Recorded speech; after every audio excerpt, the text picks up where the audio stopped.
महसूलच्या गस्तीवरील पथकावर वाळू माफियांनी थेट हल्ला केल्याचा धक्कादायक प्रकार दिनांक 13 जानेवारी रोजी रात्री 11 वाजेच्या सुमारास घडला आहे। यात महसूलचे कर्मचारी थोडक्यात बचावले।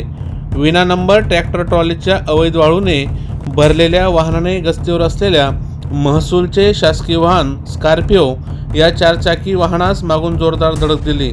वाहनातील बाळद बुद्रुक येथील तलाठी अतुल पाटील यांच्यासह काही महसूल कर्मचारी रात्री गस्त घालीत असताना पाचोरा तालुक्यातील लोठार ते अंतुर्ली रस्त्यावर येथील अवैध वाळूने भरलेल्या ट्रॅक्टरने शासकीय वाहनांच्या मागील बाजूने जोरदार धडक दिली। यात शासकीय वाहनाचे मोठे नुकसान झाले असून वाहनातील कर्मचारी किरकोळ जखमी झाले आहेत। याबाबत तलाठी अतुल पाटील यांच्या फिर्यादीनुसार ट्रॅक्टर चालक गणेश नामक युवकावर पाचोरा पोलीस स्टेशन येथे विविध कलमान्वये गुन्हा दाखल झाला असल्याची माहिती आज दिनांक 14 जानेवारी रोजी सकाळी 7 वाजता हाती आली आहे।